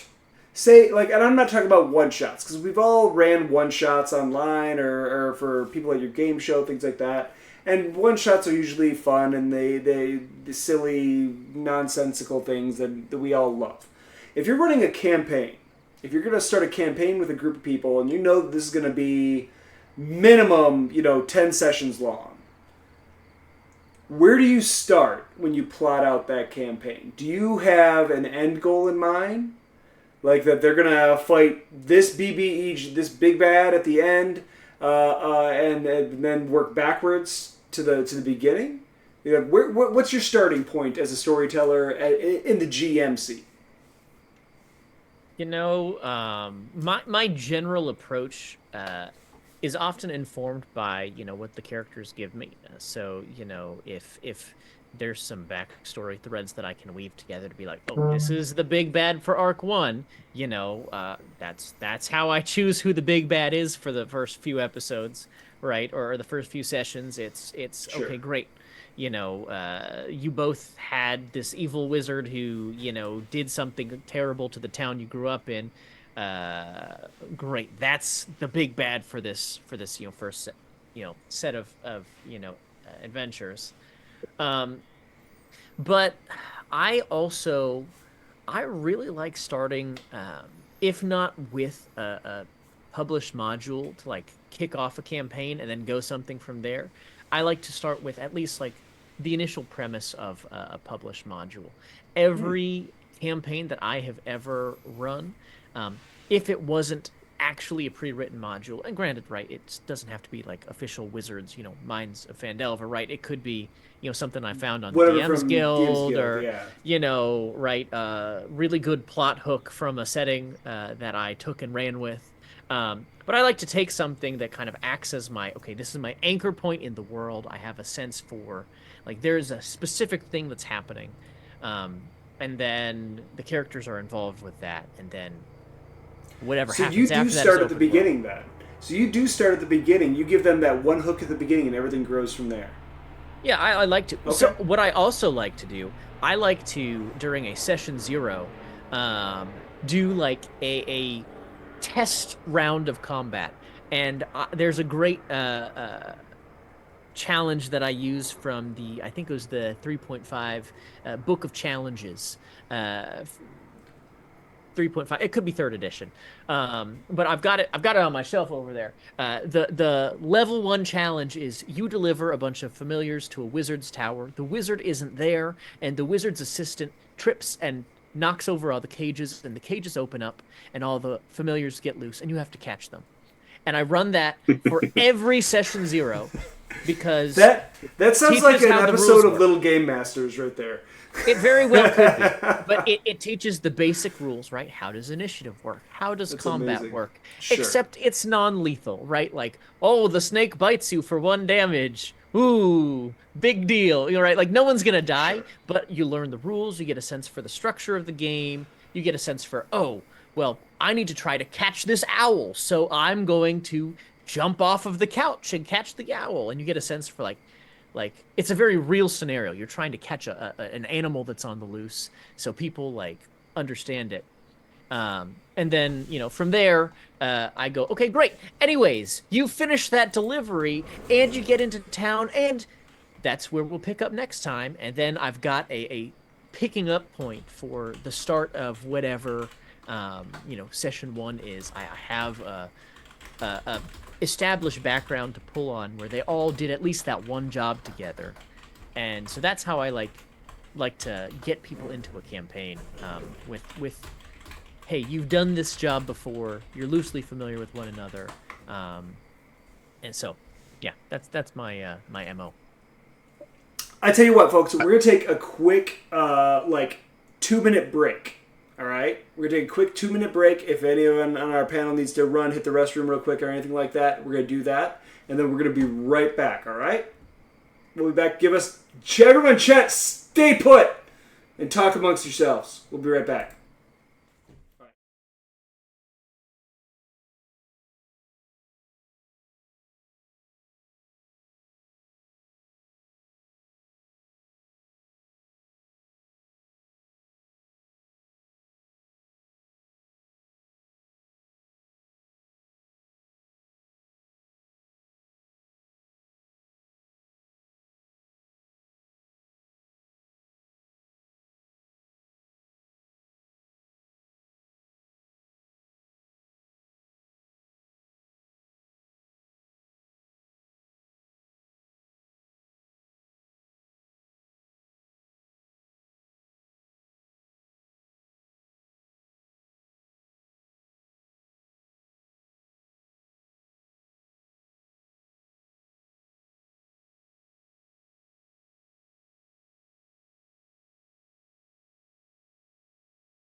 All right, we're good. We're back up. Thank you. Hey, Appreciate everybody, we are back.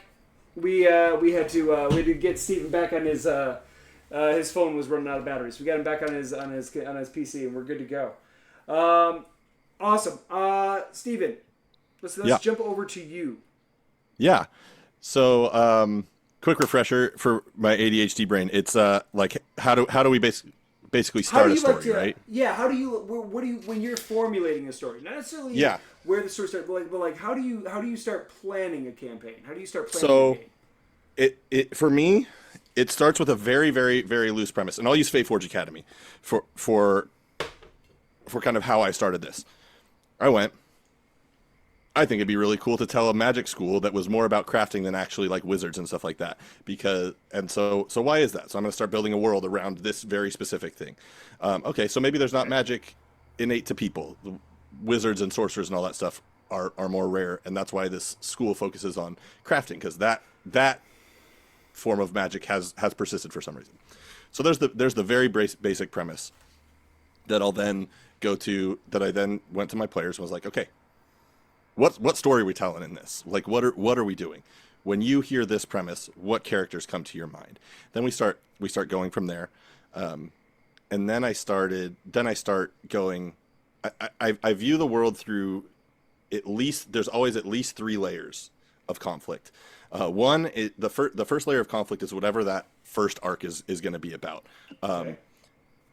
Some level 3 sort of bad guy, or not even necessarily bad guy, just some sort of conflict that's operating.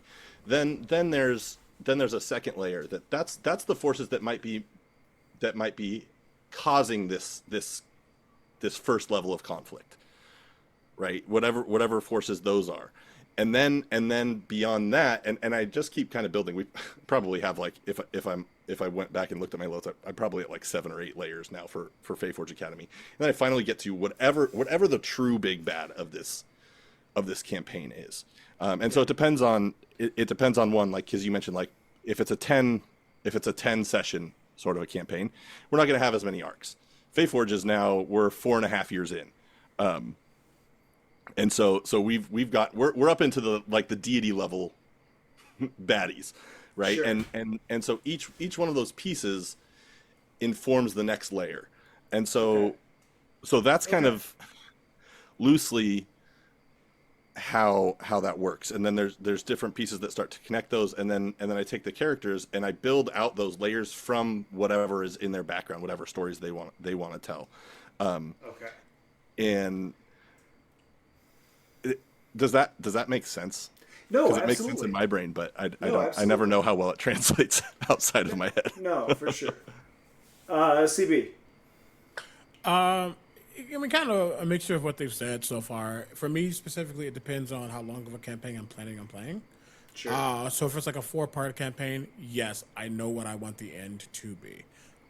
Will it get there? But I would say I know I want the end to be, and it's not that the players' actions won't affect how they get there, but like I have a pretty good inkling or understanding of what might happen to get to that aspect. But I'm not like beholden to it. If something shifts, something shifts. Sure. But I typically do have something more concrete at the end for that game, and then I build it out from there. But for games that are like ongoing or much longer, yeah, it's pretty much I have like a base enemy for the group that's not necessarily tied to any backstory just yet. Just to get them more incited into the space, et cetera, to build that fellowship that they're going to eventually have, but hopefully eventually have. And then from there, as others have said, start pulling from other backstories.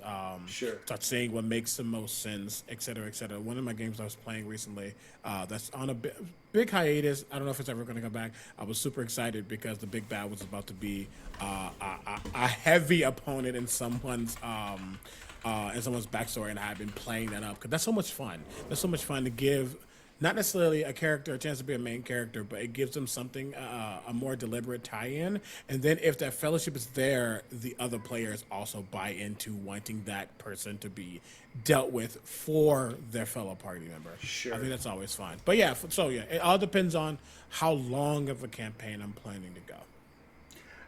I've always found with my core group, and I did this a little bit, and you played in this game. You played in the Worm Roost games that I did during the pandemic for on the Wormwood channel. I had an idea. I had a plan. And then as soon as my players start playing, the plan just goes completely out the window. Like there's just no hope for it at all.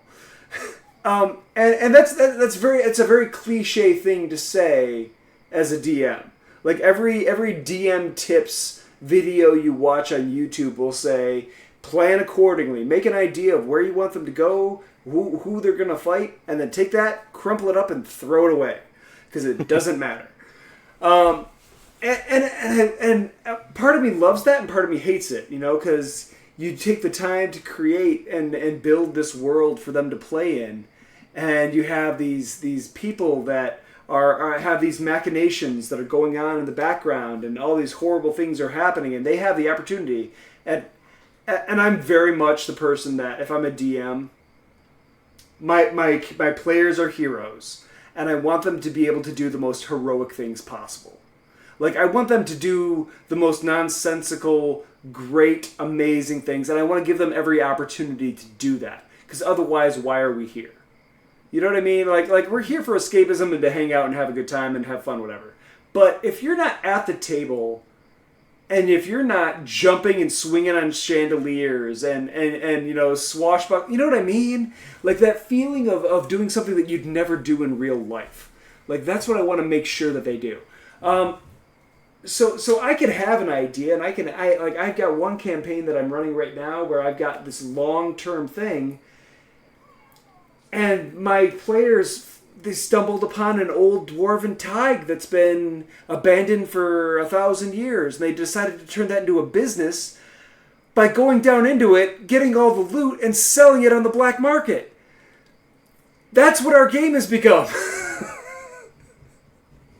And I think that's something special about the things you don't expect the story to become about, becoming what the story is about. Oh, absolutely. I mean, this is a collaborative storytelling game. It's just as much as the players as it is mine. Absolutely. So if they end up, loving a very specific thing or wanting to go a specific direction, I'm not going to intentionally move them away from that just because I don't want the story to go that way. I'm going to lean into that. Now I won't let it get too nonsensical. I'll Right. make the story be about that with some added elements. But yeah, we want to start selling stuff in the black market. Let's make that happen. Now we're in IKEA in favor. So let's make it happen. Yeah. And I think it's so important, that concept of just holding things loosely when you're in the GM seat, of knowing where. Sorry, you can probably hear all my kids having It's fun in fine. the I love background. it. How dare they? It's all good.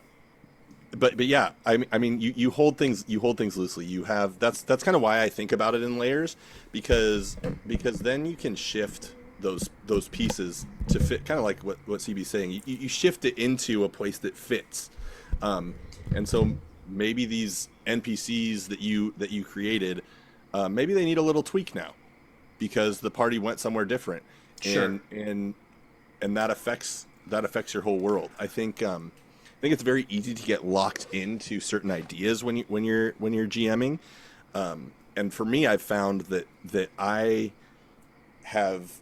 But my players have had the best experience, which in turn means I have the best experience when I have learned to let some of those ideas go and fluctuate and change. Yeah, and absolutely. One of my very favorite moments was on a stream that we ran that was it's still it's canon in the Fayforge world. But we had incentives for people to donate to the stream or whatever, and I don't remember exactly what it was, but Chris, Tiny Poison in chat, got the chat gave us one of the players takes narrative control for 1 minute, and that completely shifted the entire world, the entire Fayforge world, because of what they did, and Jeez. and it's moments Okay. like that have helped me learn how much more fun it is to not know what's coming, to not know where the players are going, to not be set in this is the way it has to go. Sorry. Yeah. This little guy just showed up. Yeah. It's awesome. I like to think about it like using the analogy of like in Avengers Endgame. No, I know some of those people. Right, Sorry, like- sorry, we're leaving now. Hello to That's my Mrs. wife, Bad Kelsey. DM. Hi, Mrs. Bad DM. But I like to point to like Doctor Strange in Avengers Endgame, where he sees all these millions of possible futures, right? All Okay. the prep you've done is a possible future. But it doesn't mean that if the exact series of events that you think need to happen in order to get to that possible future, if it doesn't go that way, you can still just take those parts and say, you know what? That's a big bad. His plans will adapt. Instead of being Yeah. in this city, he's going to be in that city because that's Sure. where they go. This key NPC who gives them the plot point, you know what? If they don't go and talk to him in his shop, maybe they bump into him in the bar later on. Maybe they're, heading on a road trip and happen to bump into, he's decided to start a traveling caravan, right? Like, you can take a lot of those story points and use them flexibly. Sure. In that one universe, maybe he's a merchant in Waterdeep, but in this one, because I need it to be in a traveling caravan on the road to, Neverwinter, or wherever, it's yeah. going to be in this traveling caravan on the road to Neverwinter, because that's where the party is. And so you just, you Yeah. take those pieces and you adjust accordingly. It's Don't amazing throw how away your prep. fluid. Yeah, no, because it's always useful. It's always useful down the road. It's amazing how fluid you can be and how easily manipulated you can be by your players in good and bad ways.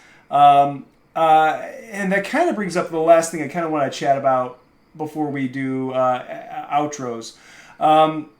Aside from the obvious boundaries that we all kind of ask for and put up at the table with those around us, if we're at a trusted table or if we're at a convention or whatever it is, as a storyteller, and let's focus on that aspect of it. As a storyteller, are there boundaries that we should be aware of or that we should be really focused on when we're at the table? In regard to if you're a player or if you're a GM? I think always, and I think Okay. there's not a specific answer for a specific table. I think that's why things like session 0 and safety tools are so important. And again, I'm not talking about necessarily about safety tools because those are the things that we all have agreed on, and like and having those the safety sheet that you hand out in your session 0. What are you okay with? What are you not? That's not really what I'm talking about. I'm talking about actually when you're telling the story and when you're moving forward and you're trying to get a plot point across. Like, obviously, we don't want to necessarily railroad players and push them, like force them in one direction. Sometimes that you might have to nudge them a little bit, but like, are there things that we don't necessarily that we should as a DM or as a player to be respectful about, like that storytelling aspect? Am I getting my question across right? You know what I mean? Can I try to repeat back to what I hear the thrust of the Sure. question is, and you can tell Sure. me if I'm understanding it properly? Sure. It sounds like, what you're asking is, hypothetical scenario at a table, right? Your GM, you've got, here's this thread that I want to get at. Or the roles are reversed, this player is this really like key point that they want Sure. to hit in their story. How much do you say, yeah, you know what? We're going to kind of go along to make sure that this plot point happens, or we do eventually get to the city Right. where the big bad has things. Or is the alternative there that, you hold things a little more loosely, but also maybe are a little bit less, I'll say, open-minded to letting other people have say and control of where certain narrative or plot points happen.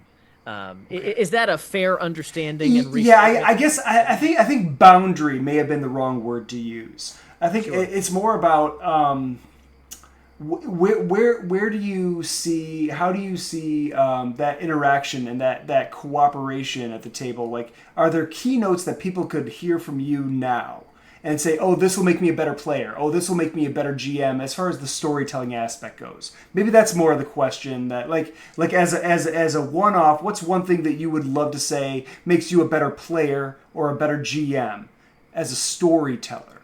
Maybe that's a better thing to ask as we kind of wrap up. I think for me, the conversation I have, and I'm saying session 0, but it's not necessarily about a session 0.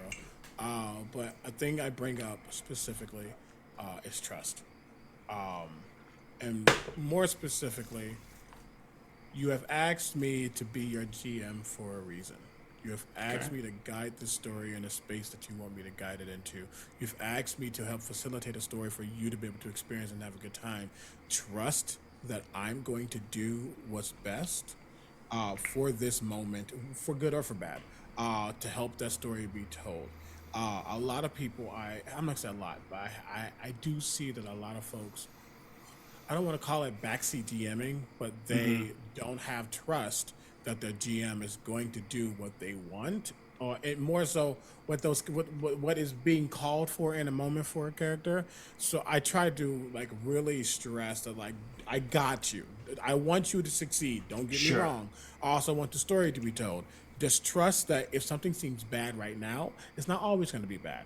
Or if something's too good, I'm going to throw a challenge at you. Trust that I'm going to do the job that you have asked me to do, whether unpaid or paid, to do for you, so we can tell the story that's ultimately satisfying for everyone. And also, I, as a GM, like, listen to your players, not listen to what they're asking, listen behind what they're saying. Like, if you can tell that there's a route that someone wants to go, keep that in mind. They might not be saying it out loud, but you can just tell. You can tell how they're going about a scene. You can tell how they talk about a character outside of the game, where they're interested in going. Keep all this.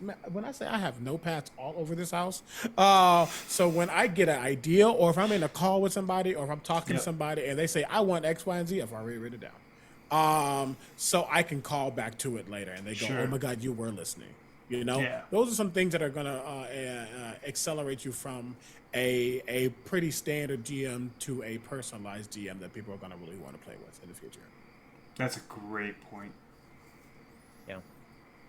I would say, like, the best tip that I can give you is talk about the things you want to see in the game, whether that's a story point or a specific character moment. I would. There's different ways that you could do this, right? Some people like to do it in like a stars and wishes format after a session where you talk about, hey, here's what I really love from this game. Here's something that I'm looking forward to that I'd like to see in the future. And that gives you the GM fodder for, oh, this is how I can help them make that thing happen. But also I've played at games and I've been at tables where, before we start playing, someone goes, hey, is there anything you're really trying to get done today? I'd really like to have this conversation with you about this recent experience we had. Or sometimes as the GM, they'll go, hey, so for pacing for this session, I've got a really great cliffhanger that I want to get to at this point, but we only have 2 hours because it's a streamed game. So I need y'all to speed fast some of those conversations that we end at the right, point in the story, right?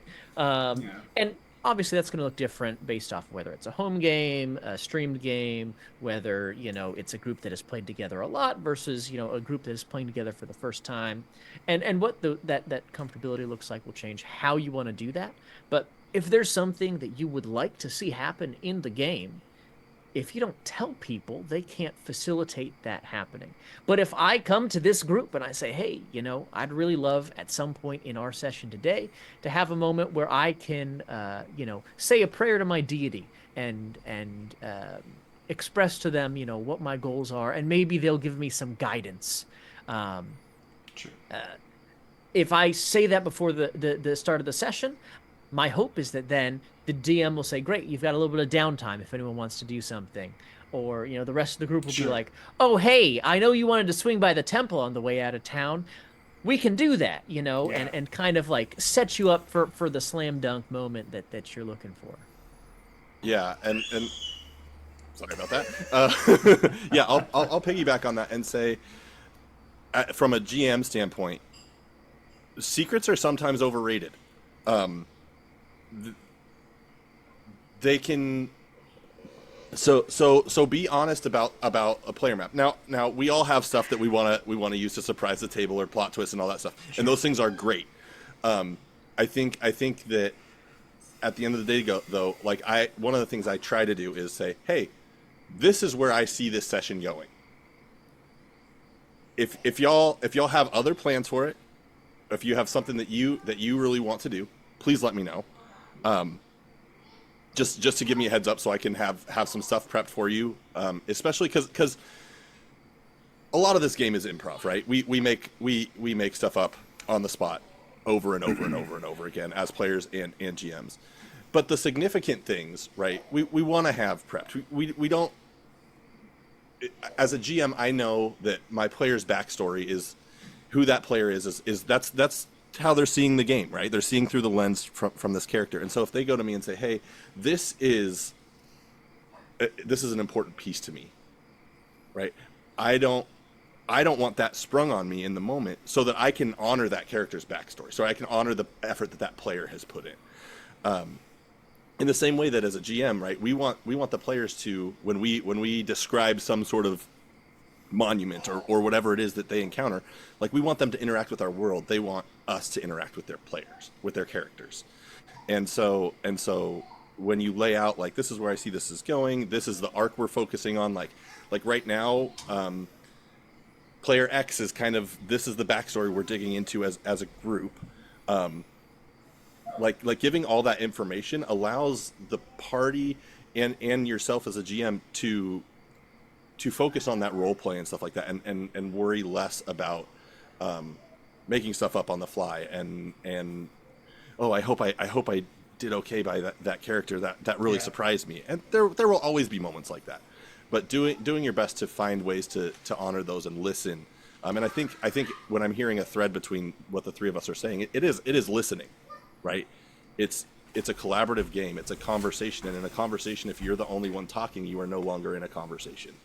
That was a great point that you just made, and the fact that in every game, everyone at the table has put something forward. Everyone has spent time crafting a character, who they are, their characteristics, their little quirks and things. So you're absolutely right. When a player sits at the table and they if whether or not they give them a voice, whether or not they're the most articulate at the table or not, that player still wants their character to be heard and to be experienced. Just like as a GM, we want you to see every single NPC we've ever, dreamt up, or every bad guy that's swooped in and caused havoc. Like that idea of giving that respect, that mutual respect for creative energy at the table is a huge point. And this goes without saying. And I think this, like, to wrap up everything, like, this is the communication between everyone at the table, and just before your game, during your game, after your game. Hey, how did you guys feel about this? What did you think about that? Hey guys, you know what? I really want to try and go in this direction if we can find a way to make it work narratively. Things like that. The idea of just constantly being in communication with the people that you trust to sit at a table with you. It should be the easiest thing that you can do.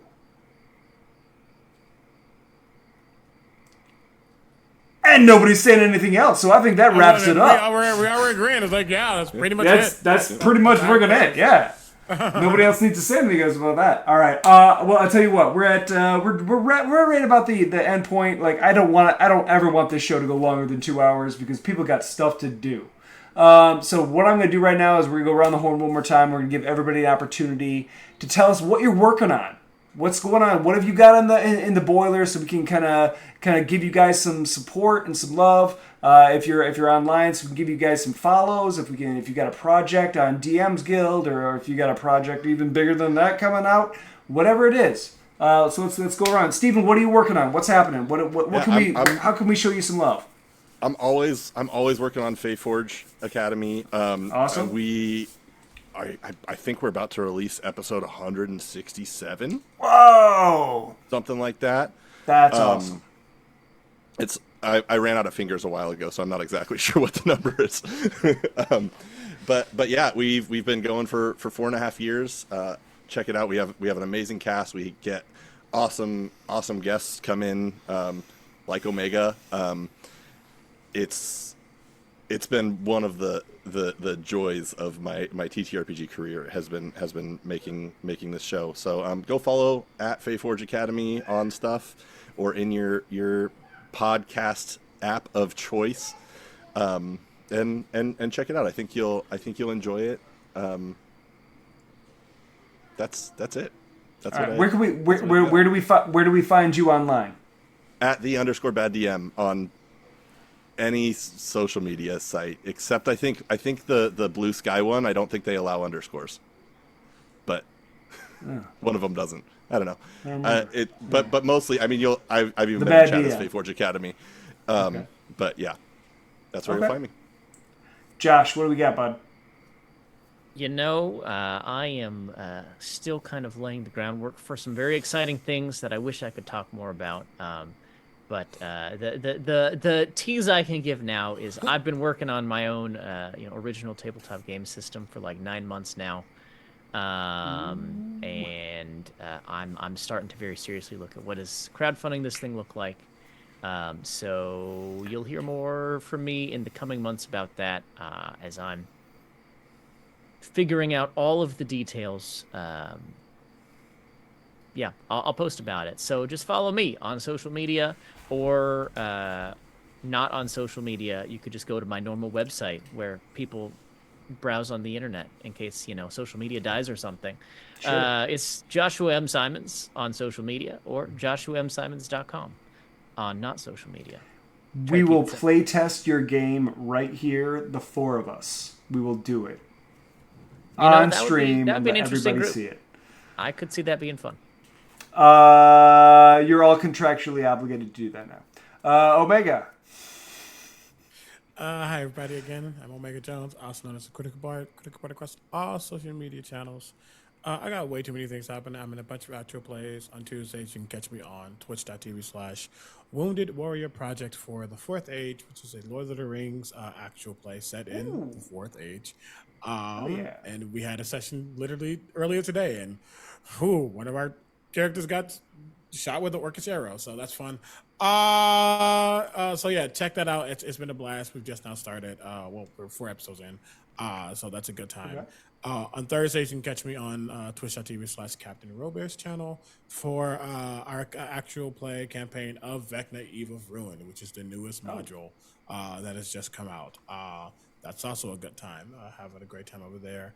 Aside from that, I can't think of many other things I'm doing at this very second. Again, a bunch of random stuff. I have some things in line. Some things are taking the back seat, but some things are going to be happening soon, like a podcast, actually. So I'll be starting soon, so check that out. And I guess the major thing TTRPG-wise is just Gen Con event registration is open. And I'm hosting a plethora of things, including a Black and TTRPGs meetup. So if you're a Black content creator in the tabletop space, you can be there on Wednesday. And then I have 2 big shows, live shows that I am hosting myself, as well as being the host of the Crit Award. So a lot of things. Just check my socials. All the things are happening. That's me. Awesome. So one last thing. Shows coming up. So obviously, Omega, you'll be at Gen Con. Anybody else going to be heading over to Indy? I expect I will be there. I don't have anything like exciting to announce, but I expect that I'll be, lurking in the halls, looking for good food and food trucks. For sure. I will be coming up. I will be at Gen Con in August. I will be at PAX Unplugged in Philly in December. Peddling Little Game Masters there at both. I will find out in July whether or not Little Game Masters got nominated for an Emmy. Or a couple of them. Nice. I think it probably has maybe a chance for best family game. Maybe we'll see. Yeah, I could see that. But so I'm really pushing hard. That's what I am about right now is Little Game Masters and getting all the littles at the table playing this game with us and having lots of fun. As many opportunities as I can to push that, I will. Other than that, I'm doing my art thing. I'm Randall_Hampton everywhere. And yeah, Omega, I'm down. So yeah, we're gonna jump around and everybody's thank you so much for joining us tonight. This has always been fun for me, just getting together with people that are like-minded and just love being in this space and hanging out and talking about the things that we love. So all 3 of you guys, thank you so much for taking the time and just hanging out and having a drink with me and just chilling. I appreciate it. It's so much fun. We're gonna jump in. I think we're gonna jump in and we're gonna try and raid. If anybody wants to create Chronicles, sure. It has been so long since I've raided. I don't even think I know how to anymore. /raid. /raid? Space and then the name. Hell yeah. I'm going to make sure I spelt it right. I did. I think. All right, guys. So thanks, everyone, for being here tonight. I love you all. Have a wonderful evening, and hopefully we will see you guys all here again soon. Take care. Thanks for having us.